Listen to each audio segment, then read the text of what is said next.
And then we will go into the meditation after that. And then after the meditation, there'll be an opportunity for discussion on any thoughts or ideas that were generated for you during the talk or the meditation. We'd love to hear from you and hear what you have to say. So first, we'll start with the talk.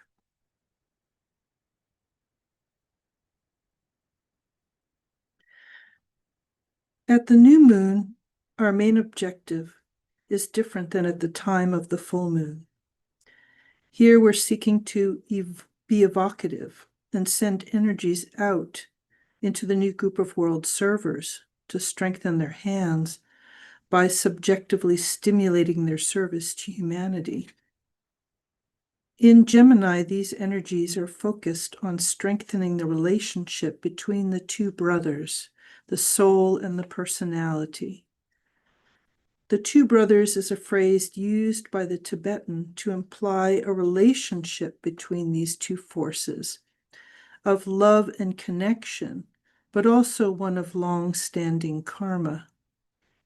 There is also the subtle suggestion that this relationship can be fraught with great difficulty, and that there is no guarantee of harmoniousness, such as in the relationship between Cain and Abel, the two brothers from the Old Testament of the Bible.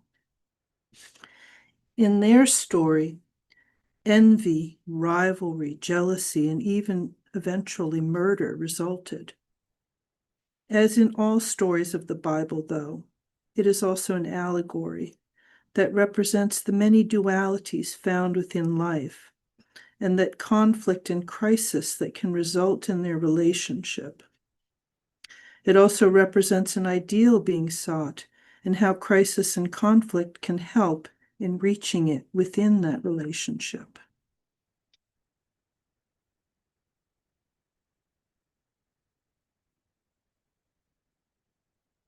There's a mantra, the mantra of unification, which has been given to us to reflect on the ideal of relationship between the soul and the personality. Let us say it now together to reflect on that relationship.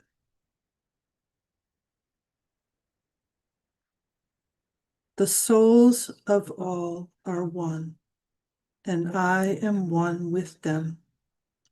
I seek to love, not hate. I seek to serve and not exact due service. I seek to heal, not hurt. Let pain bring due reward of light and love. Let the soul control the outer form and life and all events, and bring to light the love that underlies the happenings of the time. Let vision come and insight. Let the future stand revealed. Let inner union demonstrate and outer cleavages be gone. Let love prevail. Let all people love.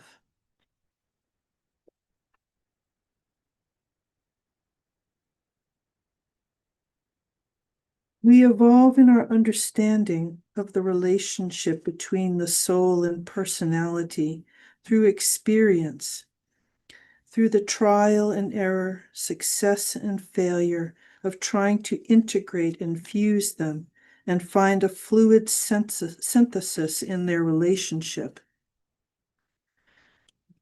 The idea of fluidity connotes liquidity, movement, and change.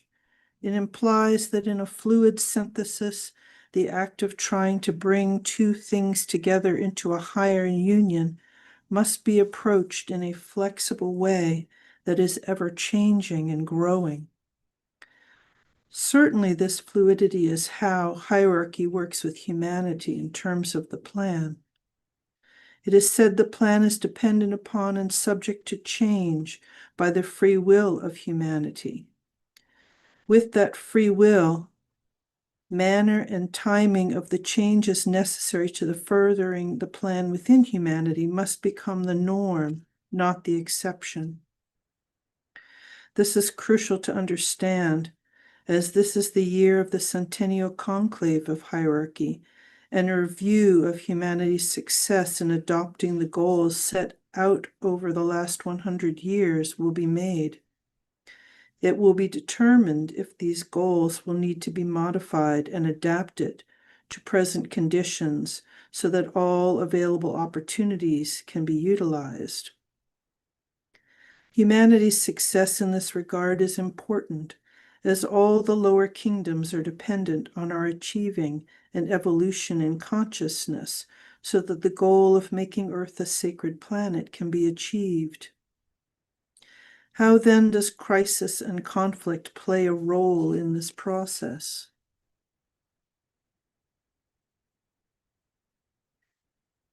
Crisis is created when there's a conflict between two opposing forces. It can involve different elements or characteristics of the relationship that is being challenged to change because it is no longer meeting the needs of those involved. Throughout history, this has occurred politically, culturally, economically, and socially within humanity.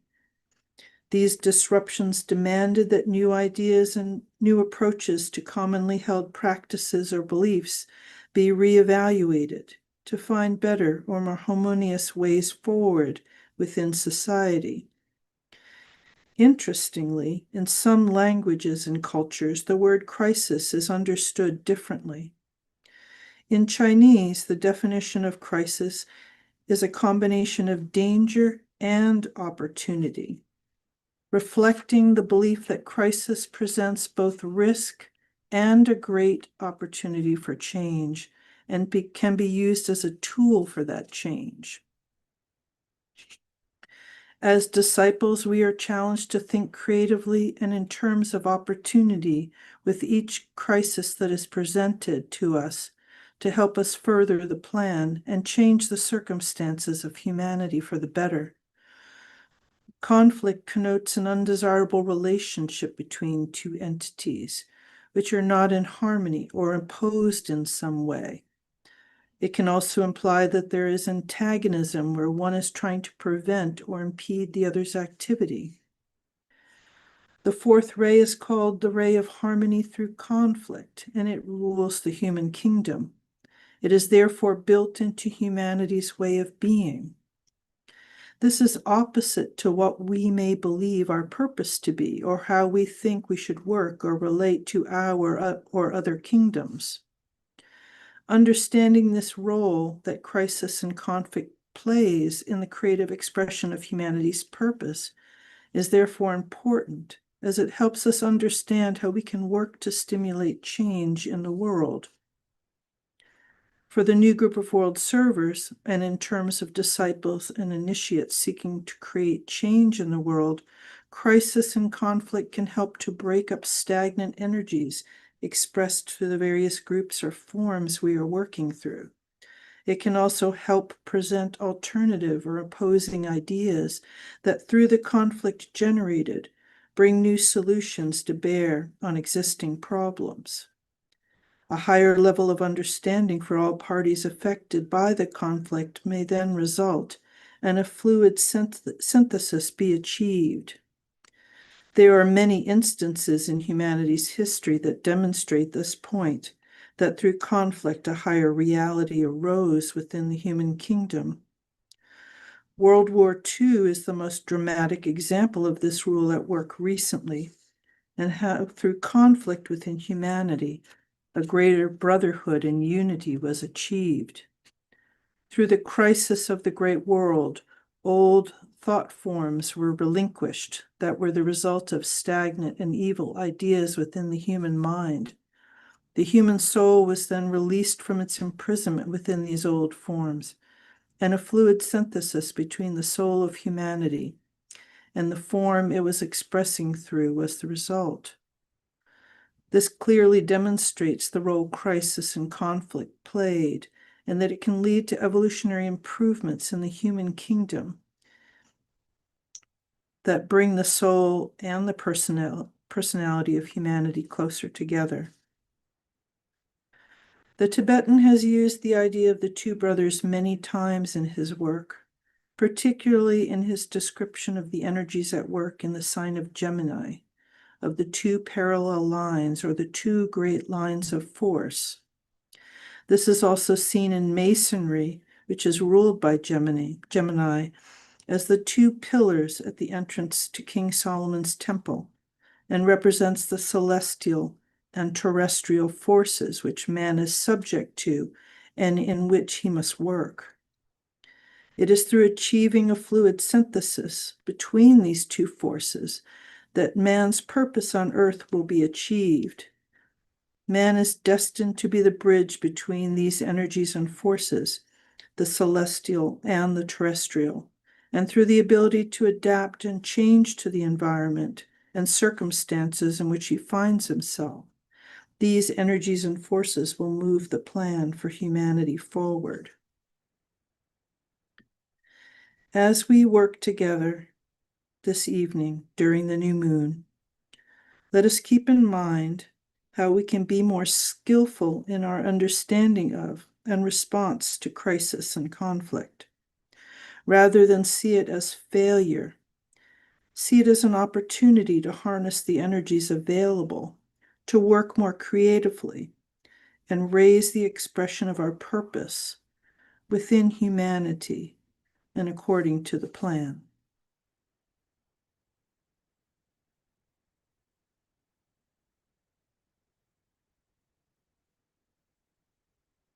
All right, we will now meditate together.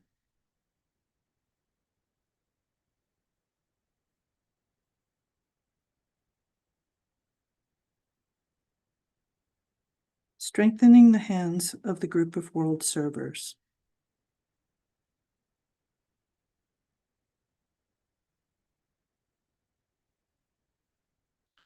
Group fusion. I am one with my group brothers, and all that I have is theirs. May the love which is in my soul pour forth to them. May the strength which is in me lift and aid them. May the thoughts which my soul creates reach and encourage them.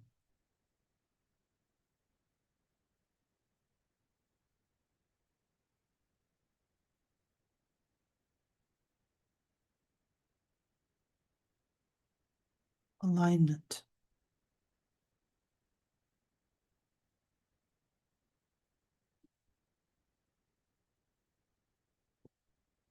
We recognize our place as a group within the heart center of the group of world servers.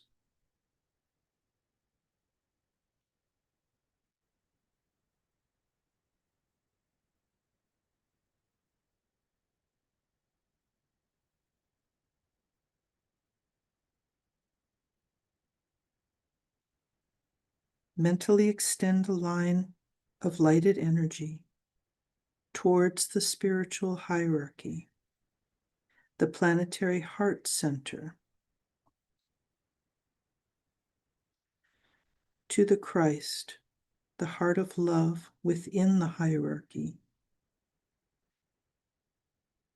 and towards Shambhala, where the will of God is known.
Higher interlude.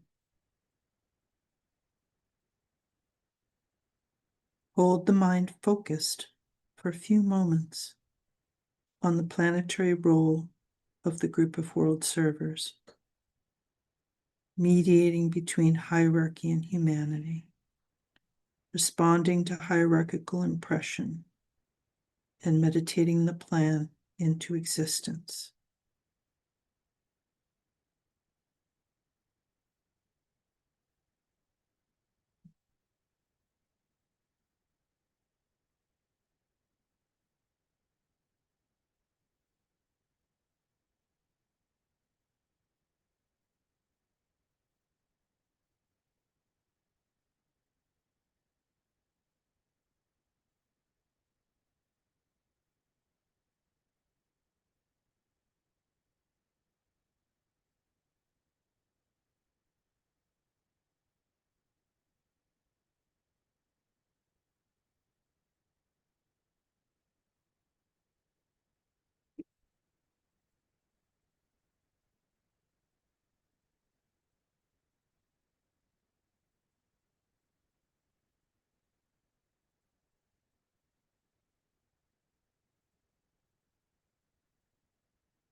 Meditation.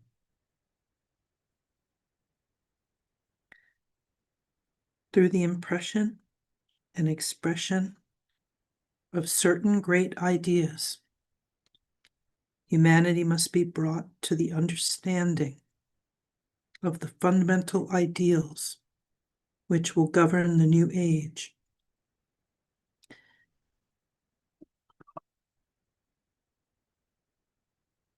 This is the major task of the new group of world servers.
Precipitation.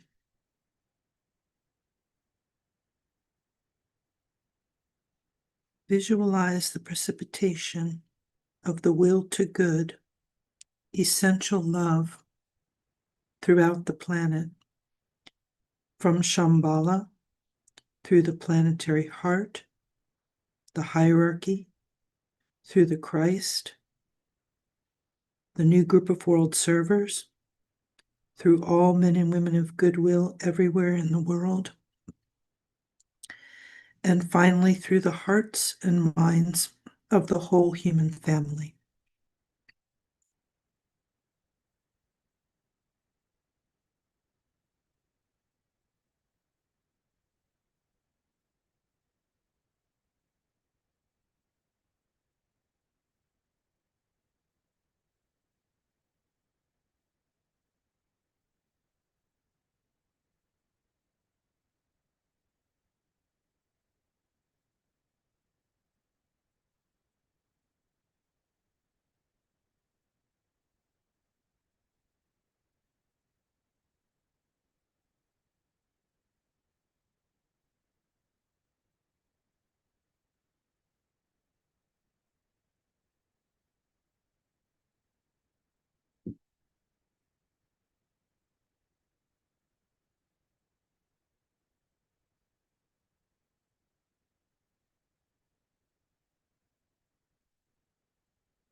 Lower interlude.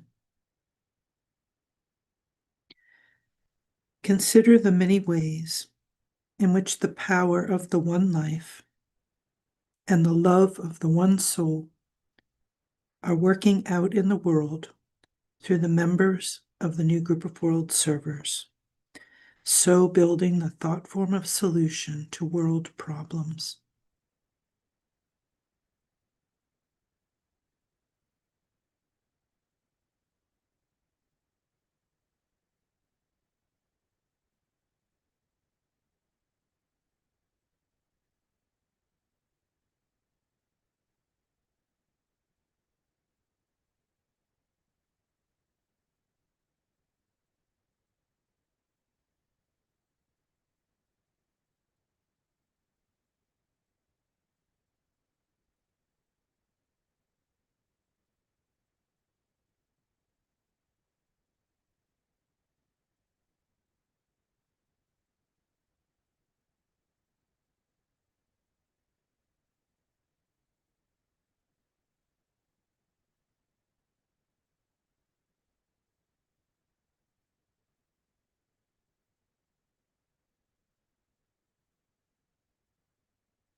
distribution.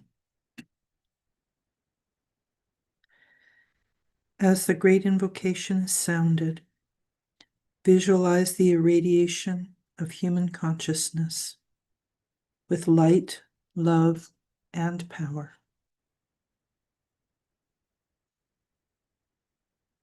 From the point of light within the mind of God, let light stream forth into the minds of men. Let light descend on earth.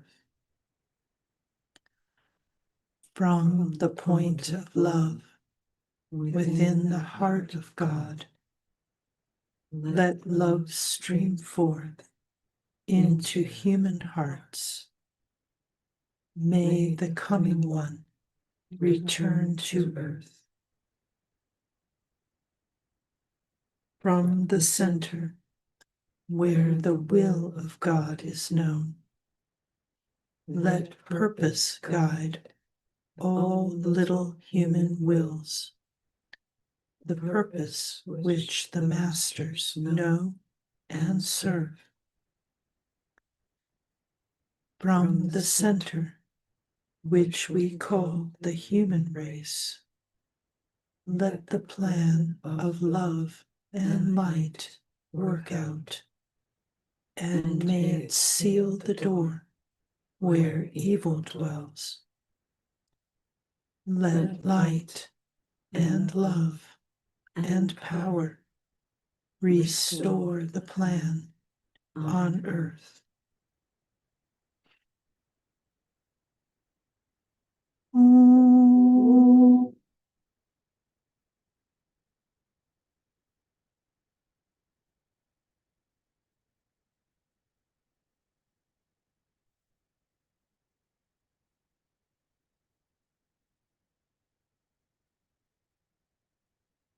Oh.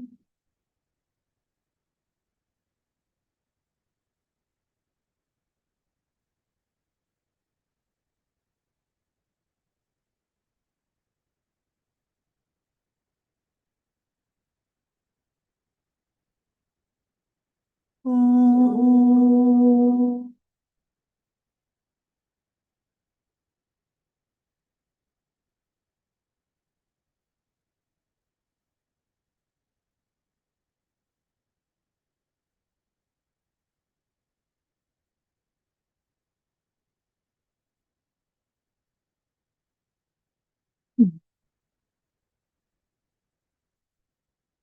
All right, everybody.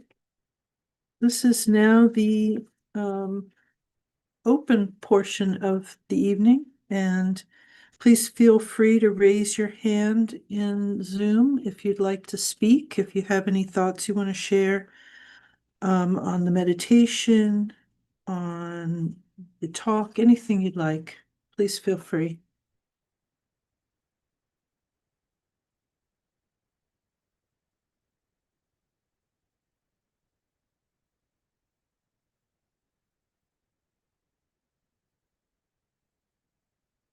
No hands? No, not yet. Okay. Probably just take a second. Anybody in the room here? We have some people here with us in person. Anybody like to speak?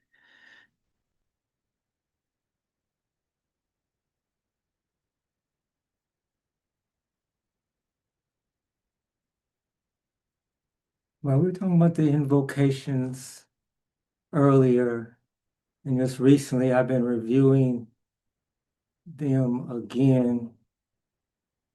I mean, it's been decades, but every time if you make further development, you see more into the words of those. So been looking at particular phrases, and not just the last invocation, but the one that starts with the Lord of liberation issue forth. And what does that mean? And the rider from the secret place.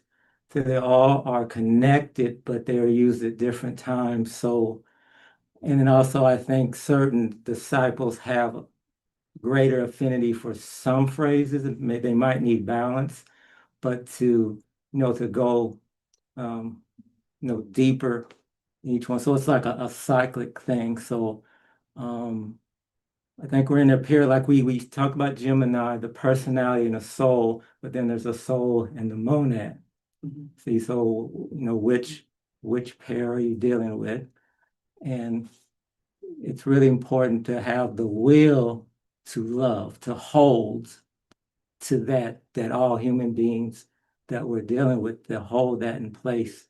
So, in a way, enforce it in our own life. So that's why I've been going deeper into these different phrases, like meditate on a lot of the phrases, like even what means the door where evil dwells, stuff like that, to get a bigger meaning. I think we're at in the world in general, we're at a important part, if you call it a crisis, going on. So I think we need all those energies. And to me, it's been working more, but There's a hand, David Trice. David, unmute yourself if you'd like to speak. Can you hear me? Yes? Go ahead. Okay. Yes, I've been a Mason for many years now. And one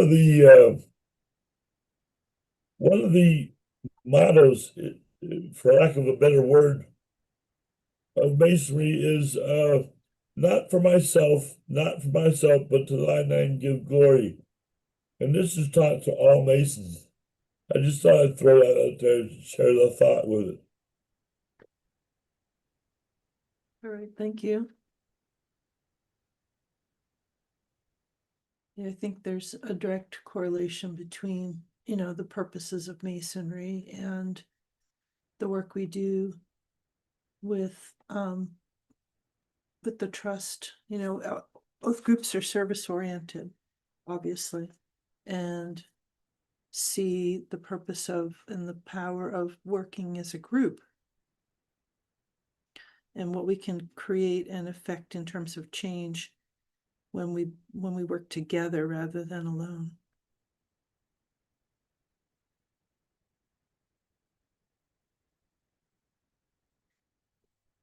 Just following on from what David said, that it's interesting to think of this theme in relation to the will and alignment, this relationship between soul and personality, the role that will plays in that, and alignment. And we recall that the will aspect of the soul is actually sacrifice.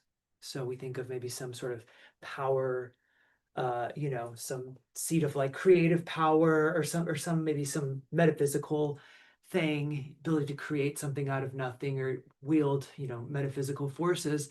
But in fact, the will of the soul is just sacrifice. It's that it's a medium of something much greater than one individual self alone. And so I think that's a lot of what you're getting at. What I got from your talk, Maya, was this what is this fluid synthesis, of soul and personality? Okay, you could think of it as like two bodies, two selves, and like a line of light between them, and they're aligned. That's a really basic way of thinking about it. But what does it really mean for something to become something else? For like one's will to identify with a greater will. And so there's like the whole process of becoming involved, and of the way that greater lives function through lesser lives. There's another quote that's just on the tip of my tongue now. It's a seed thought used in the certain stage of the arcane school, I believe. Oh God, I've lost it. But it's basically just it's an affirmation of the responsibility that every individual has to the billions of atomic lives which comprise elemental lives which comprise their body of manifestation, which to us, like to them, we are like God, basically, the relationship. And so it's anyway.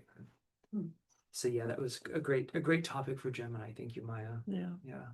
Well, it's interesting that you say that, because what's come up a lot in my mind, as we're moving more into Aquarius and we're trying to develop group consciousness, what keeps coming to mind for me is this idea, not so much of people like individuating themselves, but willing to sacrifice themselves for the greater good of the whole. And a lot of times that comes out in my mind as there are laws and rules and of nature, things that we've trespassed against in the past, like in Atlantean times, that have caused a lot of problems. And we're in a period of time for humanity, especially in the US, where like freedom and individuality is equated with doing whatever you want. And I don't think of it that way. You know, I think of it as understanding your responsibility and also understanding the laws of nature so that you hold to a higher will than your personal will that's for the good of the whole, not just your good, you know, well-being. And that's a very difficult place to be, because that could mean you have to reorient the way you've been taught to be in the world, that you find out now no longer is in alignment with what's best for humanity. And how do you sacrifice those things that are so fundamental to the way you thought you understood yourself or the world to be? It's really quite an interesting thing to think about. And I'm being vague because it could mean a lot of things to a lot of people. And I'm trying to leave it open to what that means to you when I say that. But we all could probably resonate. Yeah. It's interesting to recall that the whole goal of evolution in our entire solar system, very cosmic level, is the development of consciousness at the various stages. And consciousness is essentially just the principle of identity in one perspective, you know. So it's about always this idea of who we really are, you know, who are we becoming, who we really are, who are we in relation to a whole, who are we within a whole, basically, you know.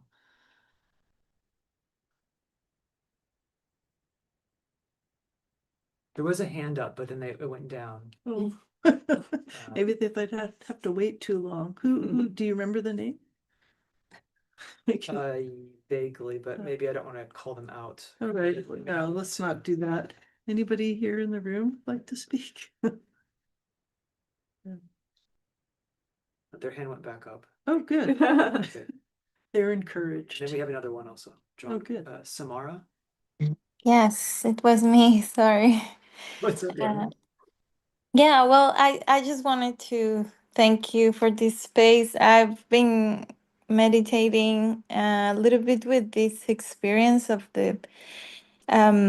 being like on my own, and even though I've kind of approached to groups, to meditation groups, I don't know, I haven't really like clicked, and and this is because if it's with the great invocation, I don't know, it kind of connected a lot with the Arcan school. So I've been reading since I found you guys, and I really love it, and I love this experience and this space. I just wanted to thank you because it really feels different when it's a group like this. I don't know, it felt very, very powerful. Thank you. Thank you for coming.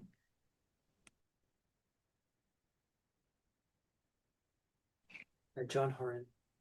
Thank you, Michael. Thank you, Maya. You're welcome. Well, I wanted to respond to Samara's comment, which is most interesting, Samara. We don't have to be in the same physical space when we meditate. We don't even have to be in the same temporal zone, aka same time, such as our triangles book teaches us. One of the benefits of the pandemic, the coronavirus lockdown, was that we had to learn to connect virtually, which may have the benefit intended, I'm certain, to help us to develop these connections, which we will call telepathy, over time. And so it's absolutely fine if you go and sit with a group and say, well, this isn't quite my fit or vibration. But you're never alone, Samara. You know, we connect on the plane of the mind throughout the planet, many locations. And that's really what we're doing, is building this network where we can precipitate almost like a chemical reaction, pulling crystals out of a solution which will then help to frame the path for the return of the Christ. And that's just what inspired me about your words, Samara. And I thank you for sharing that. I was also intending to just say, isn't it ironic that here we are in the sign of Gemini? I'm a Gemini. It's my birthday today. The most loquacious of all signs, the great communicator. And yet, because it's the new moon, we're kind of adhering to the keynote of Gemini. I see my other self. And in the waning of that self, I grow and glow. And so perhaps we don't need to communicate. I certainly don't as much. But to just come together on the plane of the mind. And with that, I will say thank you and turn it back to you. Thank you, John. It's interesting that you mentioned the pandemic, because obviously that's a more recent global crisis other than World War II. And certainly all kinds of opportunities presented themselves like you're describing in that crisis. And some people felt crushed by it, and others found new connections, new ways of being that have totally changed their lives. So thank you for bringing that to mind, those opportunities that present themselves as crisis, but can end up being transformative and empowering.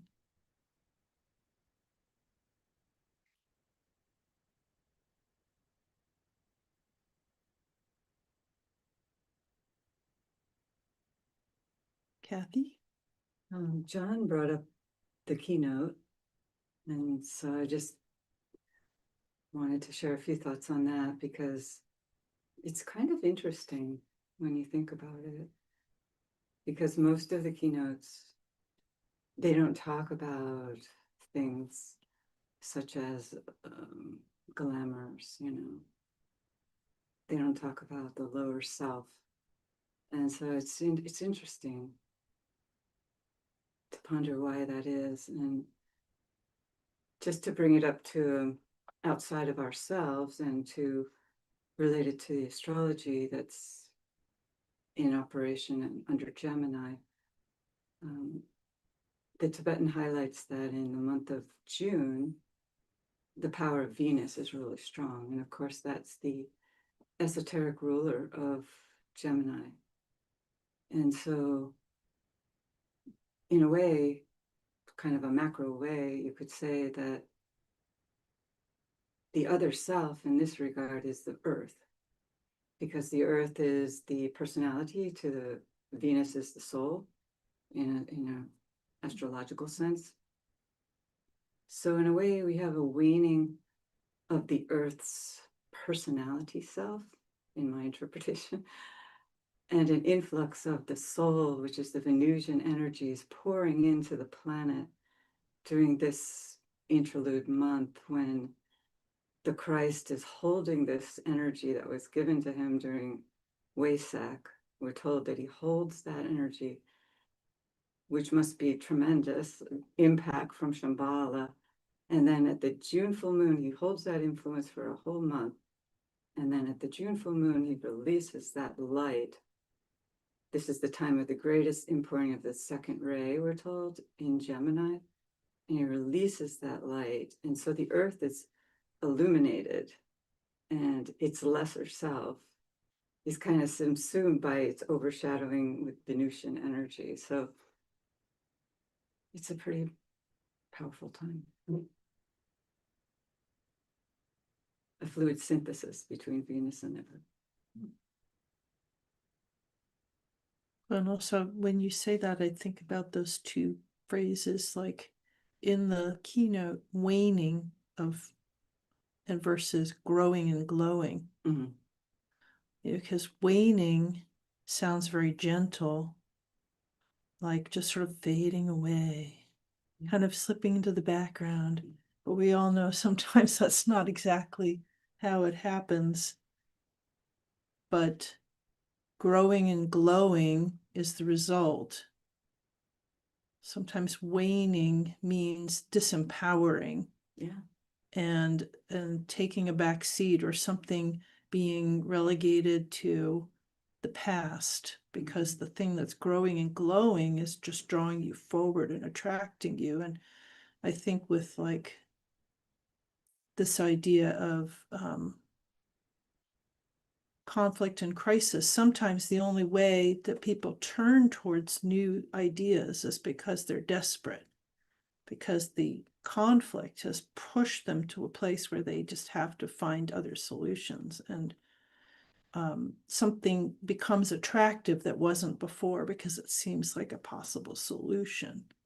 And but they're driven, they're pulled forward by that. And I think the plan, when we're given these ideas for the Aquarian age of group consciousness, right, human relations and goodwill, they're like those growing and glowing things, those ideas that are pulling us forward because we're so desperate to feel goodwill, to experience right human relationship, to know real group consciousness, that we just are pulled forward, and they become these anchors in consciousness for us, So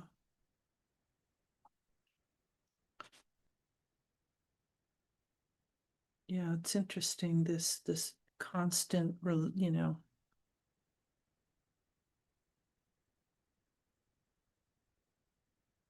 relationship between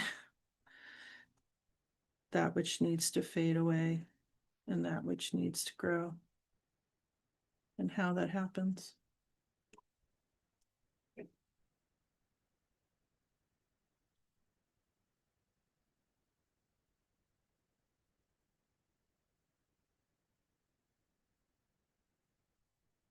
No more hands? Okay, so, no? I mean, I think a lot could be said about the statement about what you just said, Maya. Um, Getting clear about what needs to go because something else is coming in, how to deal with that, whether it's personality, soul, or any other combination. It keeps us on our toes because we're constantly juggling. We're looking at one and then we're saying, oh yeah, but then there's this over here, and somehow we need to meet in the middle, and somehow this loses a little weight and this gains a little weight. It's an ongoing process, of course, that we all experience all the time. But when you put it in these terms of I don't remember your exact words now, but Michael, yes. No, I know. Yeah. You mean the what- seed thought that Kathy was saying, or do you mean like the idea of fluid synthesis, or the idea of fluid synthesis, but then the idea of the awareness, the consciousness of there being, Of the waning. it's what we are and what we're becoming. Yeah. It's always that. It's always that. We're always in that space. So from day to day, even from day to day, and any interaction we have, whether it's with a tree or a person or a storm or whatever, we are expressing a certain element, aspect of ourselves, and that can be impacted by soul. Yeah, so like I said, this could be looked at from many different levels, but we are pretty much all the time too. Or two, Makes us all sound schizophrenic. two selves, basically, yeah. What? yeah, and we're all at different stages of that harmonization, Right. obviously. And depending on ray energies or astrological energies at play, certain things can feel smoother and certain things can feel very conflicting and very difficult.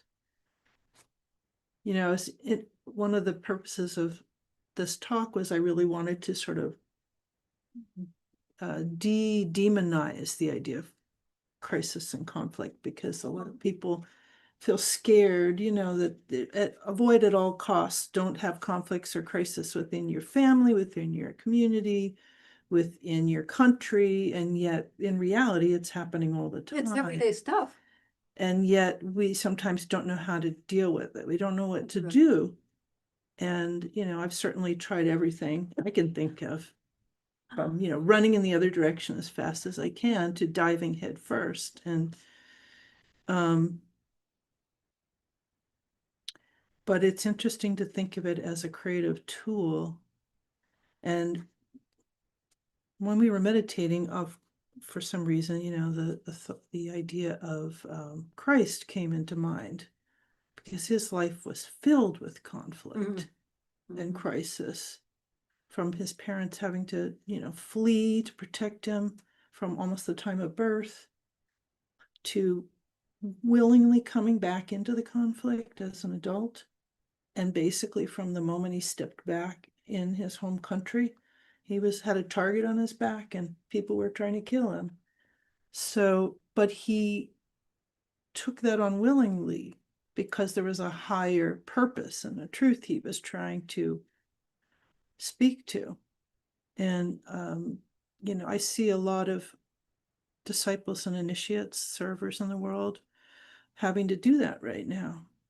And it's just the cross we're having to bear to sort of hold up that light in difficult times, but do it selflessly and harmlessly and with right speech, which is even more difficult. How do you deal with that, in your family, in your community, in your nation, when there are forces just trying to, perpetuate really wrong thinking and really unhealthy behaviors and really,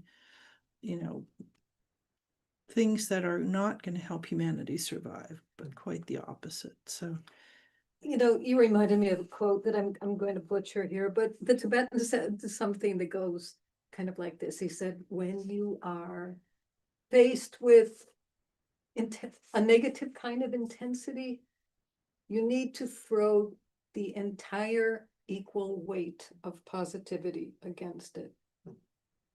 Just like think of yourself as picking up a boulder of light and just but it doesn't mean being a Pollyanna. It doesn't mean No. people pleasing or trying to tell people what they want to hear. Or, I think there's sometimes that positive sort of, I guess you'd say, I don't know, ideal gets misinterpreted. And you can be loving but still speak the truth. That could be very difficult for people to hear. Yeah, it's interesting listening to this just real quick. One thing that comes to mind is how our culture will have to change to facilitate the waning of the lesser light. Because right now, that's not really part of not really part of our culture generally. Yeah. To facilitate that, for that to be something that's even really okay, Yeah. But the waning of the lesser light feels really bad to people, I think, at first, because it's yeah.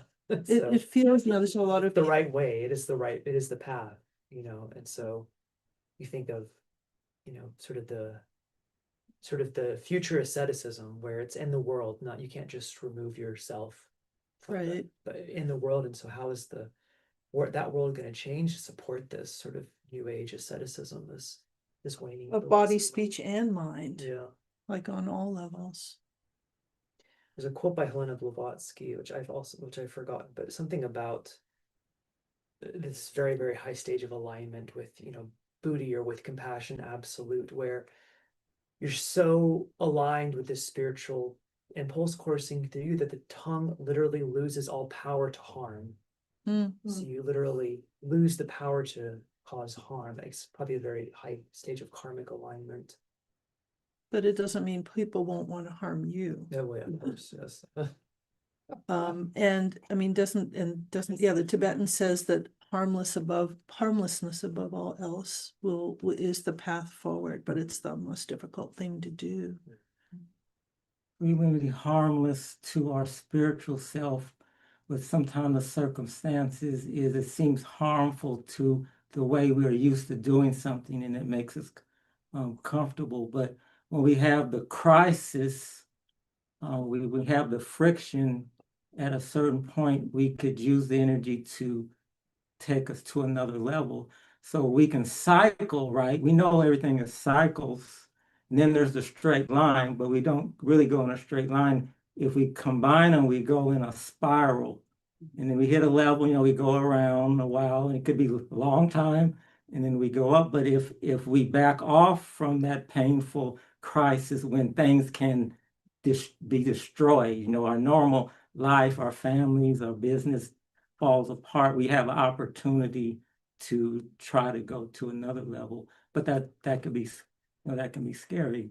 But or maybe that's Capricorn, the one who constantly wants to go up the mountain. But it's that we're dealing with cycles and spirals and harmony through conflict. So we create energy and we can move forward, but it's gonna hurt. You have to leave something behind. Yeah, hopefully if Maybe. you learn your lesson, then Yeah. you get to go up the spiral. Quality. Opposed to just like that. Yeah, when you take quality with you, not the form, the quality that builds your like a egoic lotus. You want qualities, not. And we don't have the memories, we have the qualities in there. But it's I was reflecting back on, That's all, just so you know. yeah. It just, for some reason, my mind came back to World War II, and I was thinking about how Britain stood alone against the Axis powers. It was the only country willing to stand up at the beginning, and it took them taking the heat before anybody else would get involved. And the US was one of the last countries to get involved. We kind of like to toot our own horn about World War II, but we showed up late to the party. And little old Britain, this little island, was standing alone. And that idea of the conflict, standing in the midst of conflict with the right, being in the right, and yet having the full force of these powers against them.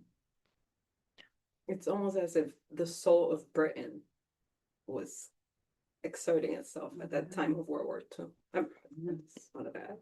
Or just willing to be in conflict, Mhm. willing to Takes the say, soul, no, yeah. we won't agree to this. This is not right, and we're not going to participate. Switzerland became neutral. The Axis powers came across Europe, and it all the way up to the border of France with the Channel. I mean, Normandy was a fight to keep the Nazis from getting to Britain, right at the edge of Europe and the Channel. So, I mean, it seems like some kind of distant reality, but it's hard to believe, since we didn't have war in our country, how recently this happened. And now we've got things happening around the planet that, people are standing alone. And anyway, obviously many more interesting conversations could be had. Wasn't Britain the first raised soul Personality. in the book, first raised Personality. personality? Also, they held the ground. Yeah. All right. Well, thank you, everybody. Thank you, everybody who shared. It's always interesting to hear your thoughts. And just to end, just a reminder that we have 2 upcoming events. On June 10th, we have the full moon of Gemini, which is the Christ Festival. That will be in person here in New York at 6 p.m.